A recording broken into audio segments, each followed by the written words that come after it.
こんにちは。銀座成功堂斉藤久志です。日本刀の美、今回は京都清水三年坂美術館にやってまいりました。こちらの美術館では明治時代を中心に幕末から大正時代までの素晴らしい美術工芸品をコレクションし、その魅力を国内外に発信しております。今回は特別展、幕末明治の水戸金工展が開催されています。私も楽しみにやってまいりました。今回はその水戸金工の魅力を皆様にお届けしたいと思います。どうぞよろしくお願いいたします。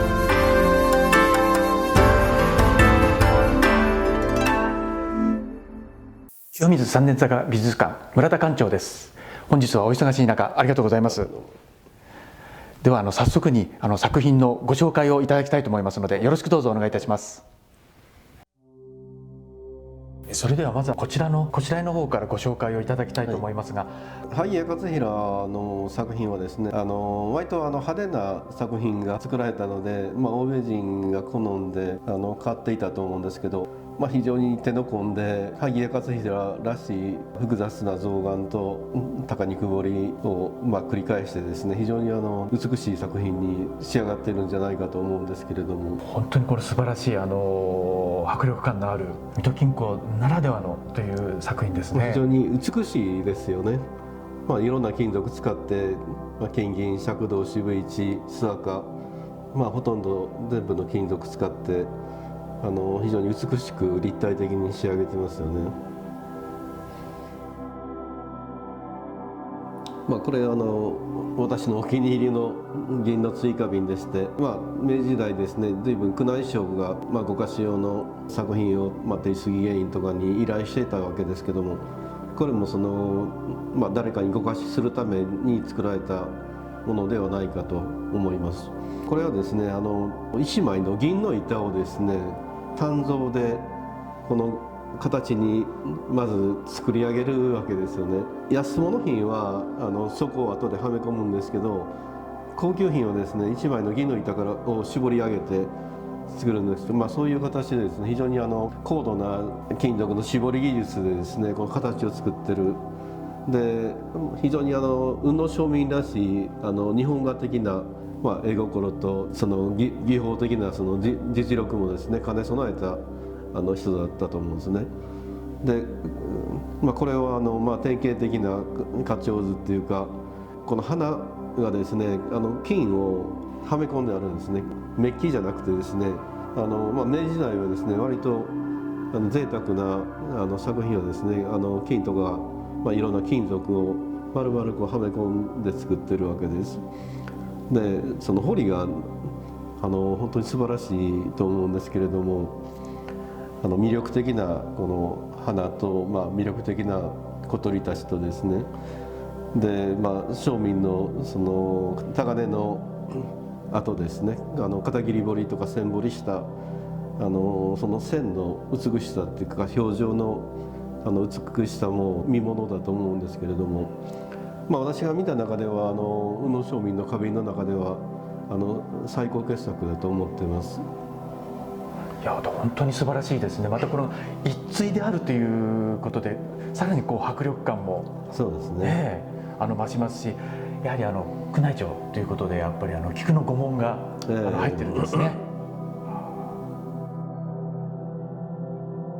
で、続きまして館長こちら、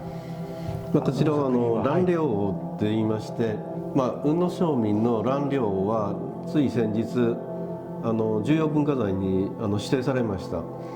これはその試作品と言われてるんですけれども、蘭陵王っていうのは中国の戦国時代に実際に生きた王様と言われてるんですけれども、非常にハンサムで気品のある顔立ちをしておられた。で、戦場ではですねハンサムっていうのはマイナスイメージなんですね。やっぱ怖い顔と醜い顔の方がその相手に怖がられる。ハンサムだとですねバカにされるので、それで戦場に行く時にはですね、このような怖いお面をつけて戦場に出向いてたというこの衣装もですね銀の体に金の象眼でですね非常に美しく、今にもその動きそうな、迫力のある作品だと思います。いや本当に今館長がおっしゃられたように今にも動きそうなぐらいに、ね、迫力感があって、それでいて細かい細部にまで、いや本当に圧倒されてます。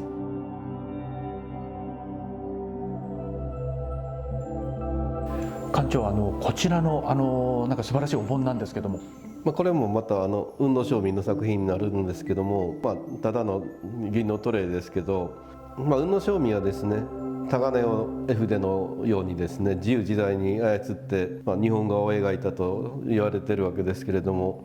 これは梅の老木にですね、ウグイスが一羽止まってるんですけども、例えばこの梅の老木のね、幹を見ていただいたら分かりますけど、幅広のタガネをですね、ぐいぐいぐいぐいリズム感を持ってですね、老木の幹を掘っていってる。この彫り方がすごく雲野正民らしいと思うんですけれども、すごく大胆にですね、力強く彫り跡のですね、この美しさ、これが彫金の一つのね、醍醐味、もっと注目されてもいいんじゃないかなと思うわけです。で、非常に大胆に彫った老木に、実はウグイスが金の平象眼ではめ込まれてるわけですね。で、ウグイスの方はですね、非常に細密な片切り彫りと毛彫りでですね、描かれてるんですけど、そういう対象がですね、面白いなと。雲野正民は日本画家としても十分成り立つぐらいの絵の実力があったわけですけど、これもです、夏男と同じようにこの空間を残すことによって独特のその気品と美しさが出る、そういう作品の一つだと思います。こちらの作品決して一見して派手さはないんですけども、やはり館長がおっしゃられたようにタガネ使いということで、本当になんていうんですか、迫り来る木が本当になんかここに生えているような、そんな錯覚に陥るぐらい細密に見事に彫られている作品ですね。こちらの川中島合戦図の印籠ですけども、印籠というのはですね、もともと印鑑とか書肉を入れる道具だったんですけど、戦国時代にですね、武士たちが戦場に長期間出向くのに、印鑑入れだった印籠にですね、持病の薬とかを入れて、戦場に持っていたのが始まりなわけですね。和紙で作られるものが多いんですけど、明治時代にはですね、刀装金工たちが金属で作った作品が若干残ってるわけですね。この作品はですね、川中島の戦い、武田信玄と上杉謙信が表と裏にそれぞれ描かれてるわけですけど、渋い知事にですね、金銀、赤銅、津赤、平象眼、高肉象眼してですね、肉彫りしてる、非常によくできた金工の印籠だと思います。今から25、6年前ですかね、海外のコレクターから買ってすごく大事にしている印籠の一つです。素晴らしいですね。この本当に細かいタガネ使いですね。これやっぱりなんか水戸金工ならではの本当に作品だなというふうに。そうですね。本当に美しい。やっぱり水戸金工は随分明治時代にいろんなものを作って随分活躍した、その実力が認められてですね。なんかその技術の結集がなんかここになんか集約されてると言えるぐらい本当に素晴らしい作品ですね。そうですね。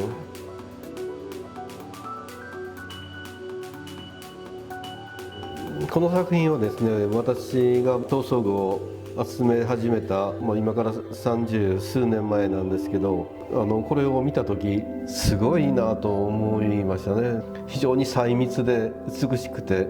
閻魔大王とか鬼の表情が非常に豊かで、この作品を見た時感激して、すごい値段高かったんですけれども思い切って買った、そういう記憶に残る作品なんですけど、雲野正民の中でもですね、探りっていうのは珍しい。大体刀装具の中でもですね、探りっていうのはそんなに使われない、そんなについてないものだと思うんですけど、この作品は日露戦争の戦勝記念でですね、注文があって作ったとその箱には書かれてますけれども、日露戦争となぜその閻魔と鬼関係あるのかよく分かりませんけれども、鬼を題にしてですね、閻魔大王が望遠鏡で何かを見ている、そういう姿ですけど、よく近づいて見られたらですね、本当にびっくりするぐらい表情が豊かで非常に繊細で、美しく彫られている作品です。こちらも本当に迫力感というのは本当に素晴らしいんですけども、やっぱりこの雲野小品の技量の高さというのがなんかこう集約されているようなね作品で、本当にこう見入っちゃう、本当にその通りですね。素晴らしい作品ですね、こちらも。そうですね。の森としてすごいですよね。すごい実力派ですよね。本当にすごい技と作品の完成度というかね。こちらの作品は本当にこう華やかな。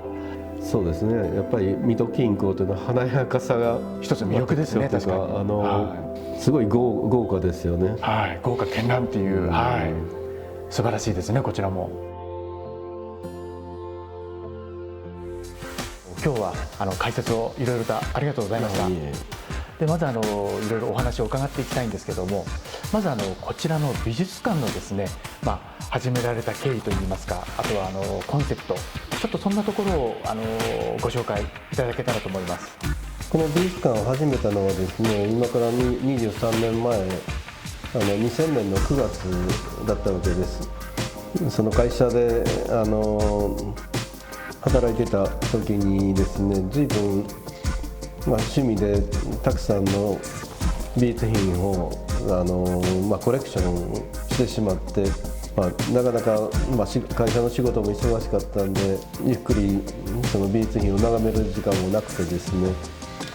じゃあもういっそのこと会社辞めて自分のために自分のその美術館を作ろうというふうに思って作ったわけです。なるほど。でこちらの美術館では主にその明治時代を中心、幕末から大正期のものを主に館長がコレクションされたものを展示されているということですね。そうです。基本的に幕末明治大正期ぐらいまでの工芸品の、専門美術館です。明治の工芸といってもいろんな分野があるので、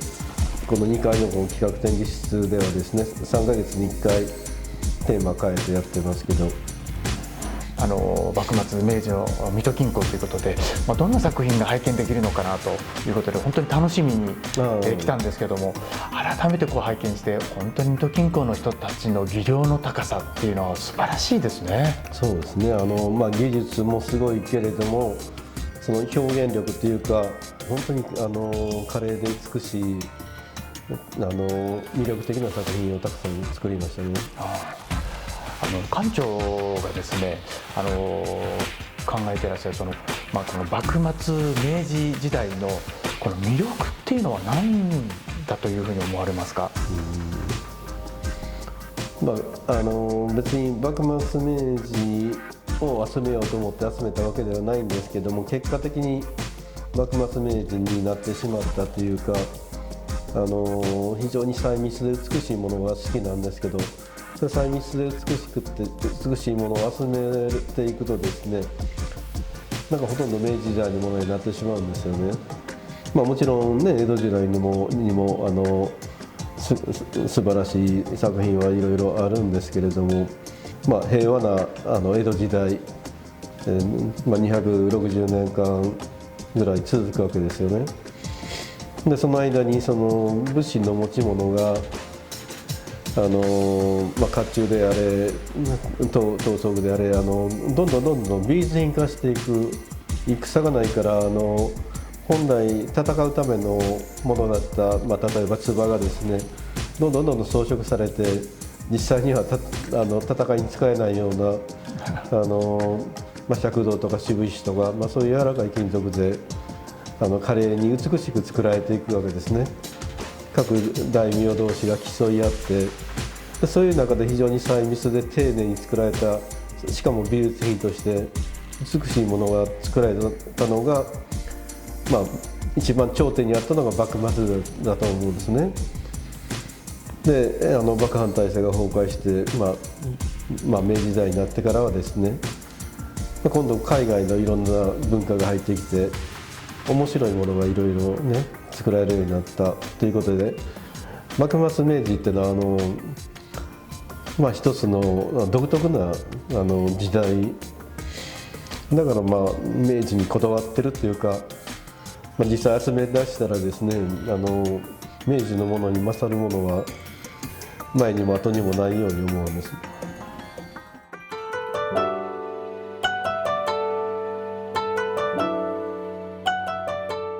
素晴らしい幕末明治この芸術品、これは将来未来につなげていくっていうのは、どのようにこの美術館なり館長はお考えになってらっしゃいますか？工芸作家になろうとさらにこの明治を超えるものをね作りたいと思うような人が現れてきたらいいなとは本当ですね、思いますけど、